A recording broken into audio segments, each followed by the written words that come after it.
नमस्कार दोस्तों, हमारे चैनल में आप सभी का स्वागत है। Hello mummy. हाँ, कैसी हो? चेहरे पर मुस्कान लिए सीमा ने फोन उठाया तो दूसरी ओर से कमला देवी की आवाज आई। मेरी छोड़, अपनी सास की सोच। तेरे ससुर जी को गए 2 साल नहीं हुए कि सारी मर्यादाएं लांघ दी। तू और अभय तो वहां दिल्ली में बैठे हो। यहाँ तेरी सास कौन कौन से गुल खिला रही है, कुछ मालूम भी है? सीमा एक पल को समझ ही नहीं पाई। क्या मतलब मम्मी? ऐसा क्या कर दिया मेरी सास ने? कमला देवी की आवाज अब तेज हो चुकी थी। मत पूछ क्या किया, यह पूछ क्या नहीं किया। जो हमेशा साड़ी पहनती थी अब सलवार कुर्ता पहनकर पूरे शहर में घूमती है। सोशल मीडिया पर फोटो अपलोड करती है। चाल चलन ठीक नहीं है उसका। बूढ़ी घोड़ी लाल लगाम, यह कहावत बिल्कुल सही बैठती है उस पर। बल्कि मैं तो कहती हूँ अब वह बिल्कुल बेलगाम हो गई है।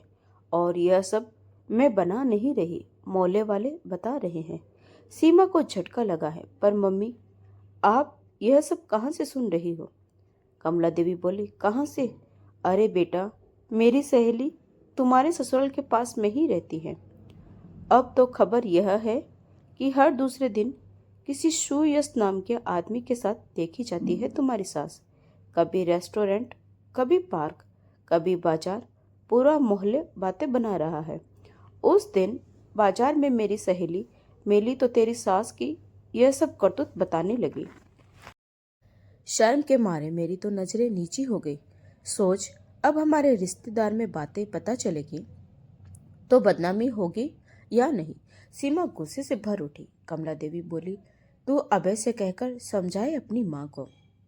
यह उम्र है ऐसी हरकतें करने की, गैर मर्दों के साथ घूमना। छी! सीमा की सांसें तेज होने लगी। मम्मी, बस अब और मत बोलिए। इतना कहकर कमला देवी ने फोन पटक दिया। कमरे में सन्नाटा छा गया और उसी सन्नाटे में खड़ी थी सीमा, गुस्से से भरी, उलझन में गुम। शाम को जैसे ही अभय ऑफिस से घर लौटा, दरवाजा खुलते ही तूफान फूट पड़ा। अबे, तुम्हारी माँ आखिर चाहती क्या है? अबे चौंक गया। क्या मतलब? सीमा ने मोबाइल दिखाते हुए कहा। मतलब यह है कि अब इस उम्र में वह फैशन करने लगी है। वह भी तब जब पापा स्वर्ग सिधार चुके हैं। इंस्टाग्राम पर फोटो डाल रही है और किसी आदमी सुयस के साथ घूम रही है। आखिर चल क्या रहा है यह सब? अब स्तब्ध था। वह कुछ देर चुप बैठा रहा, फिर अपने छोटे भाई आदित्य को फोन लगाया। आदित्य, हम कल माँ के पास चल रहे हैं। आदित्य ने पूछा। क्या हुआ भैया? अबे बोला, मिलकर बताऊंगा। अगले दिन सुबह सब एक साथ निकल पड़े। शाम को जब घर पहुंचे तो दरवाजा खुद विद्या देवी ने खोला। सामने अपने बेटों को परिवार सहित देखकर उनके चेहरे पर हैरानी और खुशी दोनों थे। अरे बेटा, तुम लोग अचानक? ना कोई फोन, ना मैसेज, सब ठीक तो है? अभय ने ठंडे स्वर में कहा। क्यों माँ? अब अपने घर जाने से पहले भी बताना पड़ेगा। विद्या देवी कुछ पल को सक पका गई, फिर संभलते हुए बोली, नहीं बेटा, बस सोचा होता तो तुम्हारी पसंद का खाना बना देती। सभी अंदर आ गए। बैठते ही छोटे बेटे आदित्य ने तंज किया, माँ, कितनी बार कहा है मिलने आ जाया करो, लेकिन आप तो आजकल बहुत बिजी हो गई हैं। विद्या देवी शांत मुस्कान के साथ बोली, बेटा, तुम्हारे पापा थे तो उनके साथ आ जाती थी।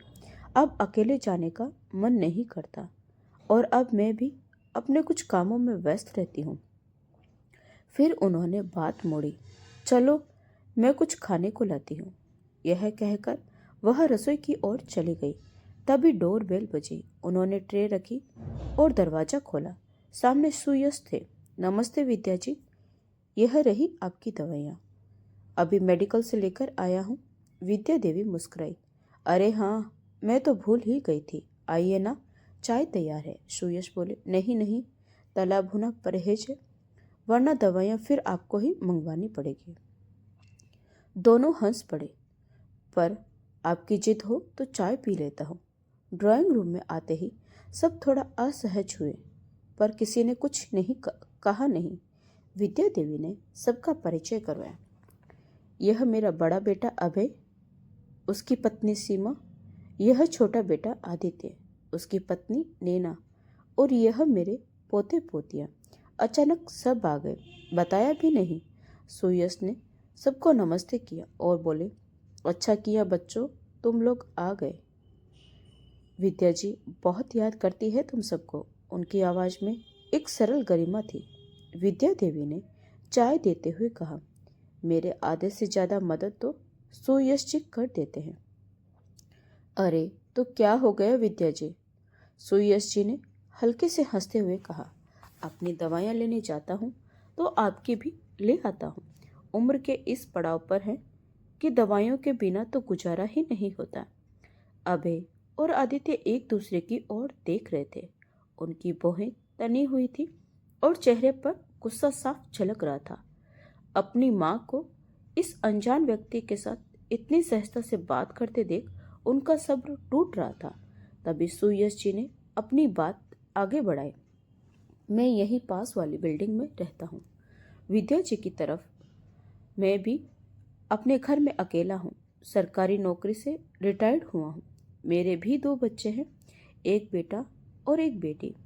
बेटी की शादी हो गई और बेटा नौकरी के सिलसिले में विदेश में है। अभय का चेहरा और सख्त हो गया। उसने बीच में ही तल्खी से कहा, अच्छा तो कोई काम धंधा नहीं है, इसीलिए यहाँ चले आते हैं, है ना? कमरे में सन्नाटा छा गया। विद्या देवी की आंखें गुस्से से भर उठी। उन्होंने मेज पर चाय की प्याली रखी और ऊंची आवाज में बोली, अबे, यह कोई तरीका है किसी से बात करने का? पहली बार मिले हो उनसे, जानते भी क्या हो तुम इनके बारे में? अब छोटे बेटे आदित्य ने ताव में उत्तर दिया, जान गए हैं माँ, जिस तरह से आप इस अनजान इंसान की तारीफ कर रही हैं, उनकी तरफदारी कर रही हैं, हंस हंस कर बातें कर रही हैं, बहुत कुछ समझ में आ रहा है हमें। उससे ज़्यादा कुछ जानना भी नहीं है, सब समझ रहे हैं हम। फिर अभय ने सुयश जी की ओर देखकर कहा, अब आप मेहरबानी करें और हमारे घर से चले जाएं। विद्या देवी का चेहरा गुस्से और दुख से लाल हो गया। वह समझ नहीं पा रही थी कि आखिर उनके बेटे ऐसा व्यवहार क्यों कर रहे हैं। उनकी आवाज कांप रही थी, अभय, आदित्य, तुम्हें शर्म नहीं आती? जानते भी हो यह कौन है? मेरी कितनी मदद की है इन्होंने, और तुम इन पर उंगली उठा रहे हो। तनाव की लहरें हवा में तैर रही थी। एकदम सन्नाटा फैल गया। सुयश जी, जो अब तक खामोश खड़े थे, उन्होंने अपनी चाय की प्याली धीरे से मेज पर रखी। उनके चेहरे पर गंभीरता के भाव आ गए। वह कुछ कहना चाहते थे पर डर था कि बोलने से बात और बिगड़ न जाए। वह उठ खड़े हुए, विद्या जी, मुझे लगता है अब मुझे जाना चाहिए। मैं नहीं चाहता कि मेरी वजह से आपके परिवार में कोई तकरार हो। विद्या देवी ने उन्हें रोकने की कोशिश नहीं की। उनकी आंखें अब भी अभय और आदित्य पर टिकी थी, जैसे वह उनके शब्दों से आहत थी। सुयश जी दरवाजे की ओर बढ़े, लेकिन जाते जाते रुके और पीछे मुड़कर बोले, मुझे लगता है तुम लोगों को कोई गलतफहमी हो गई है। इतना जरूर कहूँगा कि किसी भी बात का पूरा सत्य जाने बिना गुस्से में कोई कदम नहीं उठाना चाहिए। मैं चलता हूँ। इतना कहकर सुयश जी बाहर निकल गए। दरवाजा बंद होने की हल्की आवाज ने कमरे में सन्नाटे को और गहरा कर दिया। अभय ने तुरंत अपनी माँ की ओर देखा। माँ, यह सब आपकी वजह से हुआ। आज पहली बार कोई बाहर का आदमी हमें सुनाकर चला गया। आखिर क्यों इतना मेल झोल रखा है आपने इस अनजान आदमी के साथ? विद्या देवी का चेहरा दुख और निराशा से भर गया था। उनकी आंखें छलकने को तैयार थी। कुछ पल उन्होंने अपनी सांसों को काबू में किया और धीमे स्वर में बोली, मैं नहीं जानती कि किसने तुम्हारे कान भरे हैं अभय, लेकिन जैसा तुम सोच रहे हो वैसा कुछ भी नहीं है। तभी सीमा, जो अब तक चुप थी, तंज भरे स्वर में बोली, अच्छा तो आप ही बता दीजिए माँ जी, सच क्या है? हम सब इंतजार कर रहे हैं। विद्या देवी ने अपने दोनों बेटों और बहू की ओर देखा। अभी मेरा किसी से बात करने का मन नहीं है। तुम लोग थके हुए आए हो, आराम कर लो। मैं तब तक तुम सबके लिए खाना बना देती हूँ। इस बारे में बाद में बात करेंगे। इतना कहकर विद्या देवी रसोई की ओर चली गई। उनका कलेजा जोर से धड़क रहा था। आंखों से आंसू बहते जा रहे थे। दिमाग में बेचैनियों का तूफान उमड़ रहा था। मेरे अपने बच्चे मुझ पर शक कर रहे हैं। मैंने इनके लिए अपनी जिंदगी कुर्बान कर दी और आज यह मुझसे जवाब मांग रहे हैं। चेहरा पहुंचकर वह चाय की प्याला उठाने ड्राइंग रूम में आ गई। तभी पास के कमरे से सीमा और नैना की खुशफुसाहट उनके कानों में पड़ी। विद्या देवी को यकीन नहीं हुआ। उनकी दोनों बहुएं जिनकी आपस में कभी नहीं बनी, आज एकजुट होकर उनकी बुराई कर रही थी। सीमा की आवाज में जहर घुला था। देखा नैना, कैसे बन ठन कर रहने लगी है सासू माँ। कल मेरी मम्मी कमला देवी का फोन आया था। मुझे तो हैरानी हुई जब उन्होंने बताया कि माँ जी इस उम्र में कितनी बेशर्मी पर उतर आई है। देखा कैसे हंस हंस कर उस गैर मर्द सुयश के साथ बातें कर रही थी, और जब चोरी पकड़ी गई तो आंसू बहाने लगी। नैना ने सहमति में सिर हिलाया। हाँ दीदी, जवाब तो माँ जी को देना ही पड़ेगा। हम कोई छोटे बच्चे थोड़ी हैं, सब समझते हैं। अब तो हम इन्हें छोड़ने वाले नहीं। यह सुनते ही विद्या देवी के पैर जैसे जमीन से चिपक गए। उनका दिल धड़कना भूल गया। कानों में सन्नाटा गूंजने लगा। किसी तरह उन्होंने खुद को संभाला और चुपचाप रसोई में लौटकर सब्जियां काटने लगी। करीब 2 घंटे बाद खाना तैयार हुआ। उन्होंने मेज पर रोटी, दाल, सब्जी और चावल सजा दिए। सब लोग खाने की मेज पर बैठे, लेकिन माहौल में भारी चुप्पी थी। सीमा और नैना एक दूसरे की ओर देखकर इशारे कर रही थी। सीमा के चेहरे पर एक कुटिल मुस्कान थी, जैसे वह कोई जंग जीतने की तैयारी कर रही हो। खाना खाने के बाद अभय ने फिर बात छेड़ दी। उसकी आवाज में गुस्सा और तल्खी थी। अब बताइए माँ, कौन है वह आदमी? क्या रिश्ता है आपका उसके साथ? जब आपके बारे में ये सारी बातें मुझे सुनने को मिली तो मैं अपने कानों पर यकीन नहीं कर पाया, पर आज यहाँ सब कुछ देखकर मेरी आंखें शर्म से झुक रही है। विद्या देवी के चेहरे पर गुस्सा नहीं बल्कि एक तंज भरी मुस्कान थी। वह उठ खड़ी हुई। रिश्ता?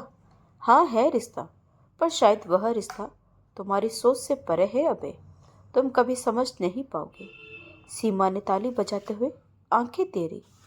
वाह, क्या जवाब है। मतलब हम सब बेवकूफ़ हैं और सिर्फ आप ही समझदार हैं। ऐसी उम्र में जब इंसान को भजन कीर्तन करना चाहिए, आप तो मोहब्बत की किताब खुलकर बैठ गई। नैना भी जोड़ बैठी। अब तो साफ साफ बताइए माँ जी, कौन है यह सुयश? क्यों गोल मोल बातें कर रही हैं?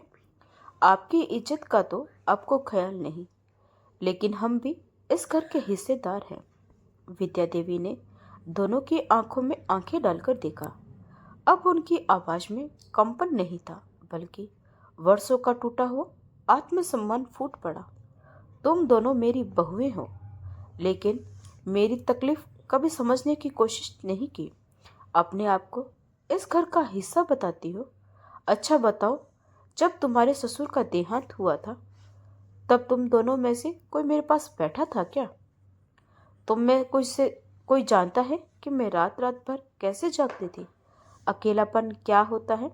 कोई बात करने वाला न हो तो जिंदगी कितनी भारी लगती है। यह महसूस किया है कभी? कमरे में सन्नाटा छा गया। अभय और आदित्य ने एक दूसरे को देखा, मगर किसी के पास जवाब नहीं था। विद्या देवी ने अपने बेटों की ओर देखा। उनकी आंखों में दर्द था, लेकिन चेहरा पत्थर की तरह अटल। उन्होंने गहरी सांस ली। अबे आदित्य, मुझे लगा था तुम्हारे पिता की मृत्यु के बाद तुम दोनों कहोगे माँ हमारे साथ चलो, लेकिन मेरा मन उलझा था। सोच रही थी अगर मैं बड़े बेटे के साथ चली गई तो छोटा बुरा मान जाएगा, और अगर छोटे के साथ चली गई तो बड़े को लगेगा कि माँ दूर हो गई। पूरी रात मैं यही सोचती रही कि अगर कोई पूछेगा तो क्या जवाब दूंगी। मगर हैरानी जानना चाहते हो? हैरानी तब हुई जब अगले दिन तुम सब अपने बैग पैक कर रहे थे और तुम दोनों में से किसी ने भी फूटी कौड़ी तक नहीं कहा, माँ आप अकेली रह जाएंगी, चलिए हमारे साथ। मेरे बारे में सोचना तुम में से किसी ने जरूरी नहीं सोचा, जैसे मैं घर की कोई फर्नीचर थी जिसे यहीं छोड़कर आगे बढ़ा जा सकता है। कमरे की हवा भारी हो गई। फिर वह बोली, और उस रात तुम्हारे मामा जी ने तुम दोनों से बात की थी, याद है? उन्होंने कहा था, अब यह तुम्हारी माँ है, तुम्हारी जिम्मेदारी है, तय करो कौन ले जाएगा इन्हें। उस वक्त सांप सूंप गया था तुम्हें? एक शब्द तक नहीं निकला था। सीमा की सांसें तेज हो गई। वह नजरें चुराते हुए इधर उधर देखने लगी। विद्या देवी ने उसकी ओर देखा। क्यों सीमा बहू? याद करो जब तुमने साफ साफ कहा था अपनी माँ को मेरे घर लाने का ख्याल भी मत कीजिए। मुझे अपनी प्राइवेसी चाहिए, फ्रीडम चाहिए, और माँ जी के रहते हुए वह संभव नहीं। वैसे भी आपकी माँ अब भी ठीक ठाक है, उन्हें सहारे की जरूरत नहीं है। यही कहा था ना? सीमा का चेहरा अब तमतमा उठा था। अपने बचाव में वह बोली, मैंने तो सीमा कुछ बोलना चाहती थी, पर विद्या देवी ने बात पूरी की। तुमने वही कहा था जो तुम्हारे मन में था। झूठ मत बोलो सीमा। फिर उसकी नज़र नीना पर पड़ी। और तुम नीना बहू? विद्या देवी की आवाज़ अब तीर जैसी चुप रही थी। तुमने क्या कहा था, याद है? तुम्हारा तो 2 कमरों का छोटा सा मकान है, उसमें माँ जी रहेगी या हम? जब जरूरत होगी तब आ जाएंगे मिलने, लेकिन अभी से उन्हें सिर पर बिठाकर रखने की जरूरत नहीं है। यही कहा था ना? लेकिन उसके बाद तुम अपनी माँ को तो अपने घर ले गई। क्या तब तुम्हारा घर बड़ा हो गया था? आज तक तुमने अपनी माँ को अपने साथ रखा हुआ है, अब वह घर छोटा नहीं पड़ता। फिर नैना बोली, माँ जी, मेरी माँ की तबीयत खराब थी, उनका कोई बेटा नहीं था जो उनका ख्याल रख पाता। विद्या देवी ने कटु स्वर में कहा, तुम्हारी माँ का कोई बेटा नहीं है, फिर भी उनका ख्याल अच्छे से रखा जा रहा है। लेकिन मैं तो 2 बेटों के होते हुए भी बेसहारा रह गई। विद्या देवी की स्पष्ट बात सुनकर नैना अब आंखें झुकाने लगी। फिर उन्हें दीवार पर टंगी एक पुरानी तस्वीर की ओर देखा, जिसमें वह अपने पति और 2 छोटे बच्चों के साथ मुस्कुरा रही थी। उनके दिल में एक पीर उठी और पीछे मुड़कर बोली, उस वक्त मुझे अकेला छोड़कर जाते समय तुम सबने मुझे कहा था, माँ अपना ख्याल रखना, आपको जब हमारी ज़रूरत होगी हम आ जाएंगे। मुझे यकीन नहीं हुआ था तुम्हारी बात सुनकर, कभी नहीं सोचा था कि मेरे बच्चे इतनी जल्दी बदल जाएंगे। उन्होंने गहरी सांस ली और धीमे से कहा, बहुएं तो पराए घर से आई थी, उनसे तो शिकायत करने का अधिकार भी नहीं है, लेकिन तुम दोनों, तुम तो मेरे अपने थे ना, मेरे अपने बेटे, जिनके लिए मैंने न जाने कितने ही सपने दफन कर दिए। उनकी आंखों से आंसू लुढ़क पड़े। याद है अबे, जब तुम देश की सबसे बड़ी यूनिवर्सिटी में पढ़ना चाहते थे, हमारे पास पैसे नहीं थे, तुम्हारे पापा ने साफ मना कर दिया था, लेकिन मुझे पता था कि तुम्हारे सपने कितने बड़े हैं। मैंने अपने गहने बेच दिए, अपनी बचत निकाली, छोटी छोटी खुशियाँ छोड़ दी, सिर्फ इसीलिए कि तुम अपने पैरों पर खड़े हो सको। अब अभय का चेहरा सफ़ेद पड़ चुका था। मैंने सोचा था जब बुढ़ापा आएगा तो मेरे बच्चे मेरा सहारा बनेंगे, लेकिन जिनसे सहारा बनने की उम्मीद की थी वही आज मेरे चरित्र पर सवाल खड़े कर रहे हैं। उन्होंने अपने छोटे बेटे की ओर देखा। और तुम आदित्य, याद है जब तुम्हारे पापा तुम्हारे लिए रिश्ता देख रहे थे और तुम घर आकर बोले थे कि तुम्हें नैना से ही शादी करनी है, दूसरी जाति की लड़की से तुम्हारे पापा बिल्कुल तैयार नहीं थे, बहुत गुस्से में थे। तब तुम मेरे सामने गिड़गिड़ाए थे, कहा था, माँ अगर मेरी शादी नीना से नहीं हुई तो मैं खुश नहीं रह पाऊंगा। मेरी खुशी नैना के साथ है, प्लीज़ आप पापा को मना लो। मैंने तुम्हारे लिए रिश्तेदारों और समाज के खिलाफ जाकर तुम्हारे पापा को मनाया, सबकी बातें सुनी, सिर्फ इसीलिए कि मेरी औलाद दुखी ना हो। मुझे लगा मेरा बेटा खुश रहेगा, इससे ज़्यादा मुझे और क्या चाहिए। विद्या देवी की आवाज़ भर्रा गई। और देखो मेरे बच्चों, आज तुम सब उसी माँ के चरित्र को बदनामियों की कालिक से रंग रहे हो। फिर उन्होंने ठहर कर गहरी सांस ली। मैंने कभी तुम्हें ताना नहीं मारा, कभी नहीं कहा मेरी जिंदगी तुम्हारी वजह से अधूरी रह गई, क्योंकि मुझे लगता था कि माँ होना किसी सौदे का नाम नहीं है। तब से लेकर आज तक मैं अकेली रही, खुद को समझाती रही कि विद्या ज़्यादा मत सोचो, बच्चे व्यस्त हैं, उनकी अपनी जिंदगी है। लेकिन मेरे बच्चों ने तो मुझ पर उंगली उठाने से पहले एक बार भी नहीं सोचा, क्या मैं इतनी सस्ती हूँ? क्या मेरा चरित्र इतना हल्का है? क्या सुई से दो बातें कर लेने भर से मैं दोषी हो गई? उनकी आवाज़ कम कंपा उठी। क्या एक विधवा के पास जीने का, मुस्कुराने का, किसी से बात कर लेने का भी अधिकार नहीं होता? लेकिन मेरे बच्चों ने तो मुझ पर उंगली उठाने से पहले एक बार भी नहीं सोचा। क्या बच्चे सिर्फ सवाल पूछने का हक रखते हैं? माँ के प्रति उनका कोई फर्ज नहीं बनता? यह कहते कहते वह रुआसी हो गई। लेकिन अब्बे का गुस्सा अब भी सुलग रहा था। वह सोफे से उठा और ऊंची आवाज में बोला, माँ, माना कि आपने हमारे लिए बहुत त्याग किया, लेकिन इसका मतलब यह तो नहीं कि अब आपको जो मर्जी करने की छूट मिल जाए। विद्या देवी ने अभय की ओर देखा और दृढ़ता से बोली, अभय, तुम मुझसे जवाब मांग रहे हो? ठीक है, मैं जवाब दूंगी।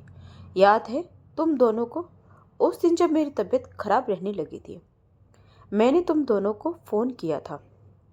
तुम लोगों ने यही कहा था, माँ हम अभी व्यस्त हैं, समय मिलते ही आपके पास आ जाएंगे और आपको अपने साथ ही ले जाएंगे। यहाँ आपका इलाज अच्छे से कराएंगे। लेकिन ले जाना तो दूर, तुमने मेरा हाल चाल पूछने तक के लिए एक फ़ोन नहीं किया। मेरी हालत दिन ब दिन बिगड़ती गई। मैं बिस्तर से उठ भी नहीं पा रही थी, खाना बनाना तो दूर की बात थी। तब मैंने पड़ोस में रहने वाली शारदा को फ़ोन किया। वह मुझे अस्पताल ले गई। डॉक्टर ने मेरी हालत देखकर तुरंत भर्ती करने को कहा। शारदा कितनी देर मेरे साथ रुकती, वह अपने घर लौट गई। मैं अकेली थी। उस अस्पताल के बिस्तर पर कोई मेरा हाल पूछने वाला नहीं था। यह कहते कहते विद्या देवी की आंखें नम हो गई। फिर बोली, उस अस्पताल में रोज सुबह शाम कुछ लोग आते थे। वह जरूरतमंदों को खाना बांटते थे, मुझे भी खाना देते थे। पूछने पर पता चला कि वह एक एनजीओ के सदस्य हैं जो गरीब, बेसहारा और जरूरतमंद लोगों की मदद करते हैं। उन्हीं सदस्यों में से एक थे सुयश जी। उनके इस काम ने मुझे बहुत प्रभावित किया। कुछ ही दिनों में हमारी अच्छी जान पहचान हो गई। मैंने सोचा मैं भी अकेली हूँ। हर वक्त अकेलेपन के बारे में सोच सोचकर मेरी तबीयत और बिगड़ जाती है। डिप्रेशन में जाने से बेहतर है कि मैं अपनी ज़िंदगी को नई दिशा दूँ। ठीक होने के बाद मैं उस एनजीओ से जुड़ गई। मानवता की सेवा करने का यह काम मुझे सच्ची खुशी देता है। सबसे बड़ी बात, मैंने घुट घुट कर जीना छोड़ दिया, बाहर निकलना सीखा। और सुयश जी, वह तो यहीं पड़ोस में रहते हैं, मेरे छोटे बड़े काम कर देते हैं। तुम्हें तो उनका शुक्रगुजार होना चाहिए कि वह तुम्हारी माँ की मदद कर रहे हैं। माँ की बात सुनकर आदित्य भड़क उठा। उसने गुस्से में कहा, माँ तो क्या हो गया अगर उन्होंने मदद कर दी? इसका मतलब यह तो नहीं कि वह हर रोज हमारे घर चले आए। मोहल्ले में लोग कैसी कैसी बातें कर रहे हैं पता है? रिश्तेदारी में हमारी कितनी बदनामी हो रही है। और यह क्या, आपने किस तरह के कपड़े पहनना शुरू कर दिया है? सलवार कुर्ता, ऊपर से अपनी तस्वीरें खींचकर सोशल मीडिया पर डालती हो। यह सब क्या है? विद्या देवी ने आदित्य की ओर देखा। उनके चेहरे पर हल्की सी मुस्कान थी, जैसे वह इसी सवाल की परीक्षा कर रही थी। हाँ आदित्य, मैं सलवार कुर्ता पहनती हूँ क्योंकि बाहर निकलते समय मुझे इन कपड़ों में सहूलियत महसूस होती है। और सोशल मीडिया, हाँ मैं तस्वीरें शेयर करती हूँ, लेकिन ज़्यादातर वे तस्वीरें होती हैं जो एनजीओ की होती हैं, जहाँ मैं काम करती हूँ, ताकि ज़्यादा से ज़्यादा लोग मानवता और सेवा में सहयोग दें। हाँ, कभी कभी अपनी तस्वीर भी डाल देती हूँ। इसमें गलत क्या है? क्या मेरी बहुएं यह सब नहीं करती? इस पर सीमा ने मुंह बनाकर कहा, माँ जी, उम्र हो गई है आपकी, कम से कम उसका तो लिहाज करो। विद्या देवी ने सीमा की ओर देखा और शांत स्वर में बोले, उम्र तो तब थी जब मैं इस घर में अकेली रह गई थी। उम्र तो तब भी थी जब मैं अस्पताल में पड़ी थी, लेकिन उस वक्त तुम में से किसी ने मेरी उम्र का ख्याल नहीं किया। और अब जब मैंने जीना शुरू किया तो मेरी उम्र तुम्हें दिखाई दे रही है। कमरे में सन्नाटा छा गया। वे विद्या देवी ने आगे कहा, और जहां तक सुयश जी की बात है, वह अपनी गाड़ी में मुझे एनजीओ तक छोड़ देते हैं और वापसी में भी अक्सर उनकी गाड़ी में आ जाती हूँ। इससे मेरा वक्त और पैसा दोनों बचता है।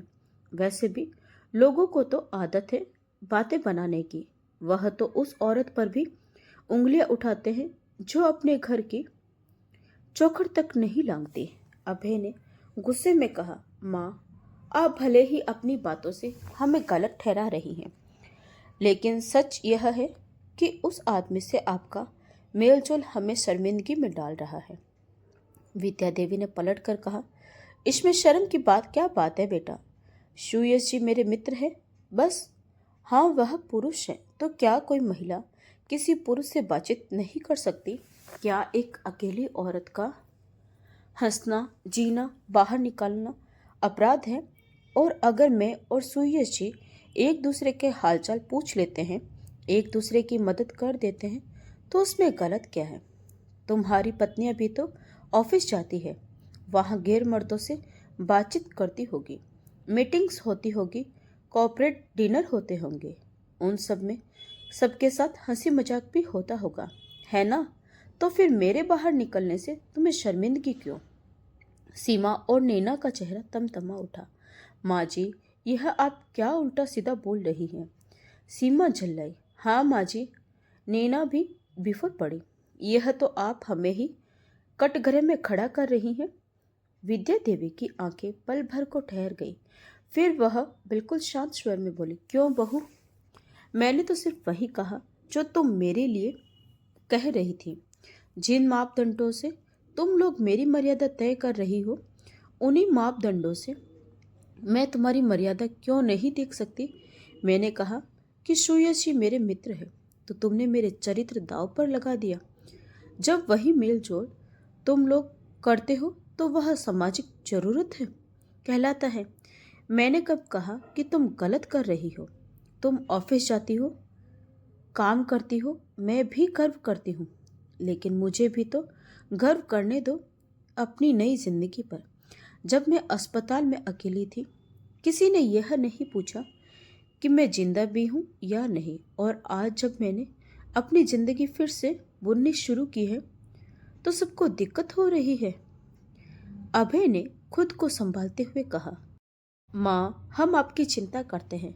यह सब इसलिए? विद्या देवी की हंसी बेहद शर्द थी। मुझे मालूम है तुम लोग मेरी कितनी चिंता करते हो। फिर उन्होंने कहा, मैं अब किसी पर बोझ नहीं बनना चाहती। मैंने अपनी नई जिंदगी में नई पहचान पाई है। संस्था के लोग मुझे सम्मान देते हैं, प्यार देते हैं।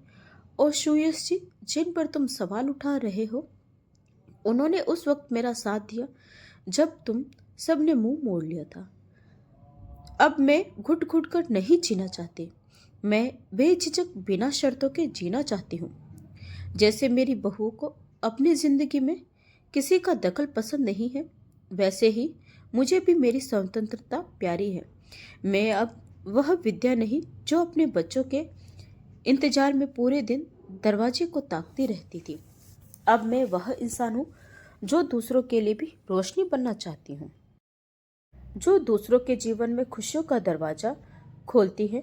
तुम लोग मेरे पास मुझसे मिलने आए हो, मुझे बहुत अच्छा लगा, लेकिन अपनी जिंदगी मुझे कैसे बितानी है यह तय करने का अधिकार सिर्फ मेरे पास रहेगा। यह तो मैं अच्छी तरह जानती हूँ। मेरे दोनों बेटों और बहुओं में से कोई भी मुझे अपने साथ रखना नहीं चाहता। कभी अगर मुझे साथ ले जाने के बारे में सोचा भी तो अभी वह भी मुझे एक बोझ से ज़्यादा कुछ नहीं समझेंगे। इसीलिए मैंने फैसला लिया है कि जब तक शरीर में जान है, मैं यूं ही संस्था के साथ जुड़कर सेवा करती रहूंगी। और जीवन के अंतिम पड़ाव में जब शरीर साथ नहीं देगा तो उसी संस्था में रहकर अपना बच्चा खुचा जीवन गुजार लूंगी। इतना कहकर विद्या देवी अपने कमरे में सोने चली गई। उनकी आवाज में ऐसी दृढ़ता थी कि अभय, आदित्य, सीमा और नीना हक्के बक्के खड़े रह गए। कमरे में सन्नाटा इतना गहरा था कि सांसों की आवाज भी सुनाई दे रही थी। अभय और आदित्य ने एक दूसरे की ओर देखा, लेकिन उनके पास कहने को कुछ नहीं था। सीमा और नैना ने बेचैनी से मुंह फेर लिया। विद्या देवी की बातें उसके कानों में गूंज रही थी, जैसे कोई सच्चाई का आईना सामने रख दिया गया हो। अगले दिन सुबह की पहली किरणें विद्या देवी के घर की खिड़कियों से झांक रही थी।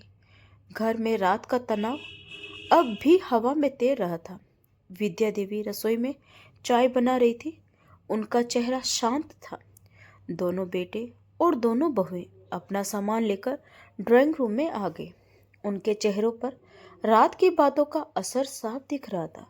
वह जाने की तैयारी में थे। विद्या देवी ने चुपचाप उन्हें देखा, लेकिन कुछ नहीं कहा। तभी दरवाजे की घंटी बजी। विद्या देवी ने दरवाजा खोला। बाहर सुयश खड़े थे। दरअसल विद्या जी, उन्होंने थोड़ा झिझकते हुए कहा, कल बच्चे थोड़ा ज्यादा गुस्से में थे, इसलिए मैंने कुछ नहीं कहा। आज सोचा चलकर उनसे थोड़ी बात कर लूं, शायद कुछ गलतफहमियां सुलझ जाए। उन्होंने अभी यह बात कही ही थी कि बेटे बहुए अपने बच्चों के साथ अपना सामान लेकर चुपचाप बाहर आ गए। विद्या देवी ने ठंडी सांस ली और सबकी ओर गहरी नजर से देखते हुए बोली, रहने दीजिए सुयश जी, कोई ज़रूरत नहीं है इन्हें कुछ समझाने की। वैसे भी मुझे नहीं लगता कि आपके समझाने से कोई फर्क पड़ने वाला है। यह लोग वही सोचेंगे जो सोचना चाहते हैं। आप आराम से बैठिए, मैं चाय बनाकर लाती हूँ। इतना कहकर विद्या देवी रसोई की ओर लौट गई। दोनों बेटे और दोनों बहुएं अपने बच्चों के साथ चुपचाप अपने शहर वापस चले गए। तो दोस्तों, आपको क्या लगता है, विद्या देवी ने जो फैसला लिया, क्या वह सही था? अपनी राय कमेंट बॉक्स में ज़रूर लिखें। कहानी पसंद आई हो तो प्लीज़ वीडियो को लाइक करें, चैनल को सब्सक्राइब जरूर करें। कहानी को अंत तक सुनने के लिए आपका बहुत बहुत धन्यवाद। तो मिलते हैं एक और नई कहानी के साथ।